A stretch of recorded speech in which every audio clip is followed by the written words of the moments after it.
নোংরা কাজ করে বসেছে রে মশা, যতক্ষণ পর্যন্ত মজলিস থেকে না উঠবে আমি দোয়া তো কবুল করবই না। আমি না জানি গজব, আমি এমন গজব দিব ধ্বংস করে দিব রে মশা। মুসা আলাইহিস সালামের রাগ বাড়লো না কমলো? জোরে বলুন। আবু জার তুমি জানো না যে জামানায় দোয়া মঞ্জুর হয়েছিল না, দোয়া কবুল হয়েছিল না? আল্লাহর নবী মুসা আলাইহিস সালাম আল্লাহর কাছে বলেছেন, মুসা নবীর কাছে সেই জামানার লোকেরা গিয়ে বলেছিল, মুসা তুমি তো আল্লাহর রাসূল, তুমি তো আল্লাহর নবী, একটু আল্লাহকে বলো না আমাদের দোয়াটা যদি মঞ্জুর হয়ে যায়। মুসা নবী বলে হবে। কবে গো? বলে অমুক দিন অমুক জায়গায় জমা হব, সেখানে 2 রাকাত নামাজ পড়ে আল্লাহর কাছে দোয়া করব, আমার আল্লাহর দরবারে যত দোয়া করব কবুল হয়ে যাবে। হাজারো মুসল্লি জমা, মুসা নবী আলাইহিস সালাম তিনি হলেন ইমাম। 2 রাকাত নামাজ পড়ে আল্লাহর লাগে দরবারে হাত উঠিয়ে দিয়ে বলেন, পরওয়ারদিগারে মাওলা, তোমার দরবারে যুদ্ধ নিয়ে হাত উঠিয়েছি মাওলা, আমাদের হাত দুটোকে মঞ্জুর করে নাও, কবুল করে নাও। আল্লাহর কাছে যত দোয়া করে তত রোদের টেম্পার বেড়ে যায়, যত দোয়া করে তত রোদের টেম্পার বাড়ে। মুসল্লির উজি কোন বিপদ রে, এত যত দোয়া করে তত রোদ পড়ে। এত বাড়িতে ছিলুম ভালোই ছিলুম, এত মশার পাল্লাই পড়ে জীবন চলে যাব, কি হবে? এ বাবা, এই নতুন গ্রামের মানুষ, এইখানে নতুন গ্রামের কারা কারা আছেন হাত তুলেন তো দেখি। এই মহল্লার কারা কারা, এই মহল্লা কারা কারা আছেন? এই কটা, এই সব খাবার লাইনে নাকি? খাবার বন্ধ করেন, খাবার বন্ধ করতে হবে। এবারই যারা খাবার বন্ধ করতেন, আমার বক্তব্যের পরে খাবার দেবেন। জি, তো মুসা আলাইহিস সালাম যত দোয়া করে তত রোদ বাড়ে। লোকে বলছি কোন বিপদ হইল রে, যত দোয়া করে তত রোদ বাড়ে। দেখেন শুক্রবারের দিন, জুম্মার দিনে যদি ইমাম সাহেব একটু বড় করে কেরাত ধরে, আর কারো যদি লালবাগ আর বহরমপুর যাওয়ার ডেট থাকে, তো নামাজের মধ্যে বলে মানে কি মৌলবী তোমার হোস না, আমি নামাজ পড়িয়ে বহরমপুর যাওয়া, তুমি বড় কেরাত ধরেছো, তার মানে কি গো? বুঝতে পারলেন না? পারলেন না? আমার কথা একটা মনে পড়ে বাবা, বিশ্বকাপ একবার খেলা হয়েছিল ভারত আর পাকিস্তান। তো সে সময় আমরা ছাত্র, বুঝলেন, তো সে সময় তারাবির সময়। তো আমাদের দেশের যুবকরা আমাকে বলছে, হুজুর আজকে কিন্তু 5G, তখন 5G তো ছিল না, একবারে আজকে দ্রুত গতিতে তারাবি পড়াতে হবে। বলে ঠিক আছে, তাই হবে, তোমাদের খেলা দেখবা তো, কোনো ব্যাপার নাই। তারাবিতে যে বাবা লাগতো 45 মিনিট লাগিয়ে দিয়েছি, 2 ঘন্টা লেঠালা বোঝা। এরা বুঝছে মৌলবীর কাজ দেখো দেনে, ওকে বুলিয়ে কুহে লিয়ানো, আর এসে 2 ঘন্টা লাগিয়ে দিয়ে আমাদের নমাজ, আমাদের খেলা সব মাঠে করে দিল। বাপজি খেলা আপনার তারাবি নমাজ পড়ে দিয়ে দেখছে খেলা শেষ, ওকে হবে ও আর লাগবে না, জান হয়ে গেছে। ওয়াই দিচ্ছে তখন লাস্টে কাটে বড় হুজুর কথা। হ্যাঁ, তো মোহতারাম বুজুর্গ দোস্ত আদিজ, আমি আপনাদেরকে বলি, তো মুসা নবী আলাইহিস সালাম দোয়া শেষ করে দিয়ে আল্লাহকে বলছে, আল্লাহ তুমি কি ব্যাপার, যত দোয়া করি তত রোদ বাড়ে, তার মানে তুমি কি আর কি দিলেছ আমার সাথে? হ্যাঁ, আল্লাহ বলে, এই মুসা কি আবল তাবল কথা বলছি রে, তোর সাথে আর কি করবো কেন? আমি তো হতে আর কি করবো কেন? বলে আল্লাহ যত দোয়া করি তত রোদ বাড়ে, এরা আমাকে কেউ নবী বলে মানবে? আল্লাহ বলে, মুসা শোন, আমি কেন দোয়া কবুল করি না? বলে কেন? কেন? বলে মুসা রে, ওই মজলিসের ভিতরে এমন একজন মানুষ নোংরা কাজ করে বসেছে রে মুসা, যতক্ষণ পর্যন্ত মজলিস থেকে না উঠবে আমি দোয়া তো কবুল করবই না। আমি না জানি গজব, আমি এমন গজব দিব ধ্বংস করে দিব রে মুসা। মুসা আলাইহিস সালামের রাগ বাড়লো না কমলো? জোরে বলুন। মুসা নবীর হাতে কি ছিল? কি ছিল? আশা, লাঠি ছিল। এই বেয়াদব বলো কে আছো? এই মজলিসের ভিতরে এত বড় নোংরা কাজ করে বসেছো, এত বড় সাহস, মজলিস থেকে ওঠো, নয়তো আল্লাহর গজব। শোনো, ও প্রেমিকা ডাকছে, যাও যাও। মুসলমান দরদি মুসা নবী আলাইহিস সালাম লাঠি নিয়ে পায়তারা করে যাই, বলে কে আছো? বেয়াদব, এত বড় অন্যায় করে মজলিসে বসো, ওঠো যাও। কিন্তু একজন মানুষও কিন্তু ওঠে না। উঠে গো, কথা বলেন, উঠবে? আমি যদি বলি কালকে আপনাদের মৌলবীর বাড়িতে চুরি হয়েছে, মাওলানা কে চুরি করেছো বা একটু হাতটা উঁচু করে দিনই দেখিয়ে দি, দেখাবে নাকি? জোরে বলুন। কেন দেখাবে না? ও দেখছে যদি হাতটা তুলি মান সম্মান তো থাকবেই না, আর ইজ্জত তো যাবেই, আর কি মার মাটিতে একটাও পড়বে না। কিন্তু কেউ উঠে না বাপ, চাতক পাখির নেই, তাকিয়ে তাকিয়ে তাকিয়ে দেখছে বাবা, কেউ উঠে না। শুনেলেন এই মজলিসে দোয়া কবুল হয় কিনা রে বাবা? এই মজলিসের কত দাম, এই মজলিসের কত মূল্য, কত দাম রে বাবা। যে মানুষটা অন্যায় করেছিল, নোংরামি করেছিল, আল্লাহর দরবারে হাত দোকান তুলে দিয়ে বলছে, আল্লাহ আমি অন্যায় করেছি, ত্রুটি করেছি, ভুল করেছি ও মাওলা, এতগুলা মানুষের সামনে আমাকে তুমি বেইজ্জতি করো না। তুমি ইজ্জতের মালিক, তুমি বেইজ্জতের মালিক, আমি তওবা করে নিচ্ছি মাবুদ গো, আমি আজ জীবনে কোনোদিন অন্যায় করব না। আল্লাহর দরবারে দোকানে হাতকে তুলে দিয়ে চোখের পানি গড় গড় গড় গড় গড় গড় গড় গড় করে ঝরিয়ে দেয়। আল্লাহ বলে, বান্দা রে আমি সব সহ্য করতে পারি, কিন্তু কোন বান্দা যদি অন্যায় করার পরে আমার কাছে ক্ষমা চেয়ে নেয়, চোখের এক ফোঁটা গরম পানি টুকুন ফেলে দেয়, আমি আল্লাহ তার জীবনের সমস্ত গুনাহকে ক্ষমা করে দিই। জোরে বলুন সুবহানাল্লাহ, জোরে বলুন সুবহানাল্লাহ। অথচ সে আল্লাহকে আমরা চিনি? কথা বলেন, সে আল্লাহকে যদি চিনতাম, আজকে বলুন তো মুসলমানদের দুর্দিন না সুদিন? আজকে মুসলমানদের কত দুর্দিন। ও যুবকেরা শুনে না, তরুণেরা শুনে না, আজকে তোমরা মনে করছো আমরা ভালো আছি, না গো না।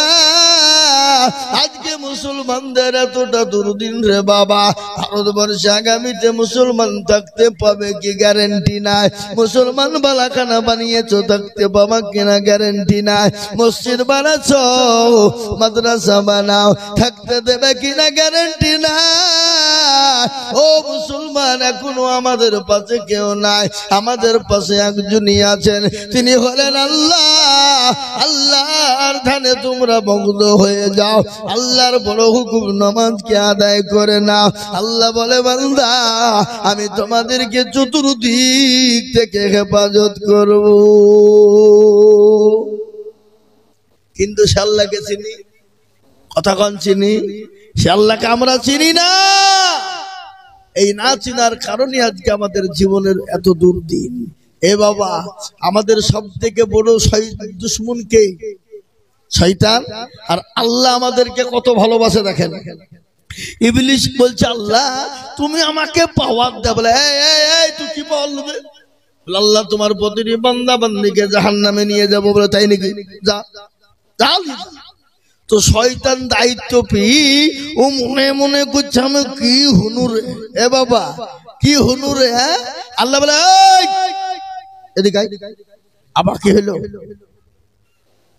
তোকে দায়িত্ব দিলাম আর তুই মনে করছিস আমি কি ব্যাপার হয়ে গেলাম? আমি আল্লাহ কত বড় দয়ালু তুই দেখবি নি? বলে, কত বড়? তোর আমার বান্দা 100 বছর বাঁচলো, 99 বছর গুনাহ করলো, থাকলো ক বছর? 1 বছরে 11 মাস গুনাহ করলো, থাকলো ক বছর? এক মাসে 29 দিন গোনা করলেও থাকলো ক মাস? একদিনে 23 ঘন্টা গোনা করলেও থাকলো কদিন? 1 ঘন্টা। 1 ঘন্টায় যদি বলে আল্লাহ জীবনেও কোনোদিন করবো না, মাওলা মাফ করে দাও, আল্লাহ বলে শুন বান্দা, 99 বছর 11 মাস 29 দিন 23 ঘন্টার গোনা আমি আল্লাহ আমি 1 ঘন্টায় ক্ষমা করে দিলাম। শয়তান মাথায় গা দিয়ে বলে মাওলা এত অন্যায় করে ফেললো, এত ত্রুটি করলো গো মাওলা, এত গোনা করে ফেললো, আর তোমার কাছে একবার হাতটা তুলে চোখের পানি টুকুন ফেলে দিল। আল্লাহ বলে বান্দা রে, হাত তোলার কারণে আমি আল্লাহ তোর জীবনের গুনাহকে ক্ষমা করে দিলাম। ওরে বান্দা, আমি তোকে নিষ্পাপ নিষ্কলঙ্ক বানিয়ে দিলাম। শয়তান পালিয়ে গেল, সে আল্লাহকে চিনি না। সে আল্লাহকে আজকে যদি আমরা চিনতাম রে বাবা, জলসার দিনে জলসায় না বসে মেলায় ঘুরতাম না, বাজারে ঘুরতাম না। ও মুসলমান গো, আল্লাহর কাছে যেতে হবে, মরণ তো হবে গো যুবক। কখন মরবা, কোন টাইমে মরবা, জীবনের কোনো গ্যারান্টি নাই গো যুবক। কিন্তু কে তোমাকে বানালো? কে কোথায় তোমাকে বানালো? কোথায় তুমি ছিলে? তোমার তো অস্তিত্ব ছিল না, তোমার কোনো দাম ছিল না, তোমার কোনো মূল্য ছিল না। আমি আল্লাহ তোমাকে দাম দিয়েছি। আজকে তোমার কত দাম, কত নাম, কত কালচার।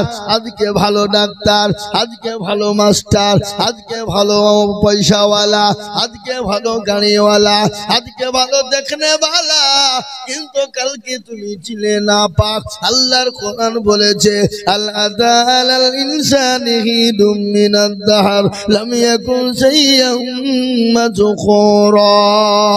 আল্লাহ বলে বান্দারে তোমার অস্তিত্ব ছিল না, কেউ তোমাকে চিনতো না, তোমার পরিচয় ছিল না।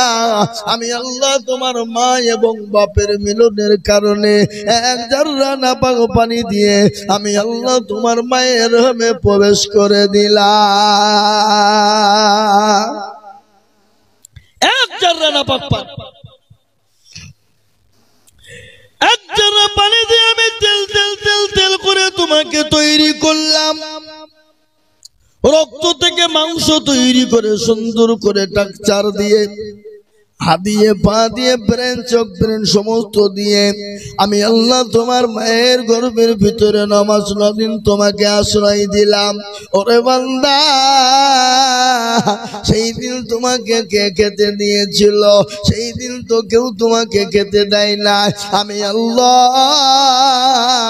তোমার মায়ের মাসিক রক্তগুলাকে বন্ধ করে দিয়ে আমি তোমার জন্য সুন্দর করে খাবার করে দিয়েছিলাম। ও বান্দা, 9 দিন খেয়েছিলে। দুনিয়ার জমিনে তুমি এলে, তুমি তো 1 দিনের ছেলে, 2 দিনের ছেলে, 3 দিনের ছেলে। বলো বান্দা তুমি কি খাবে? আপেল, বেদানা, নাশপাতি, আঙ্গুর, মনক্কা, আখরোট তুমি খেতে পারবে না। দামি দামি প্রাণী পোলাও খেতে পাবে না। আমি আল্লাহ তোমার জন্য এমন একটা খাবার দিয়ে দিলাম, যে খাবার খেলে সর্দি হবে না, যে খাবার খেলে গরমি লাগবে না। সে খাবারটা কি রে বান্দা? সে খাবারটা হলো তোমার মায়ের স্তনের দুধ। এ মুসলমান, আমাদেরকে মায়ের গর্ভের থেকে 1 দিন, 2 দিন, 3 দিনের ছেলে আমরা কি খাবো? ভাত, রুটি, আপেল, বেদানা, নাশপাতি, আঙ্গুর, মনক্কা, আখরোট। নো বাবা, এটা নয়। আল্লাহ বললেন এমন একটা খাবার দিলাম তোমার সর্দি হবে, তোমাকে গর্বে লাগবে না। আল্লাহ বলেন খাবারটা হলো তোমার মায়ের স্তনের দুধ। বান্দা, যখন তুমি মুখ দিবে তোমার জন্য না ঠান্ডা না কেন গরম বেরোবে, এমন একটা এয়ার কন্ডিশন বেরিয়ে যাবে, না তোমার সর্দি হবে না গরমি হবে। বলে বান্দা রে, আমি আল্লাহ তোমাকে সুন্দর করে খাবারের ব্যবস্থাপনাই করে দিলাম। কিন্তু আল্লাহ বলেন আমার বিচার কত সূক্ষ্ম, শোনে না। তোমার মায়ের একটা স্তনের ভিতরে আমি আল্লাহ একটা করে ছিদ্র দিতে পারতাম, কিন্তু কটা ছিদ্র দিয়েছি তুমি তা জানো না।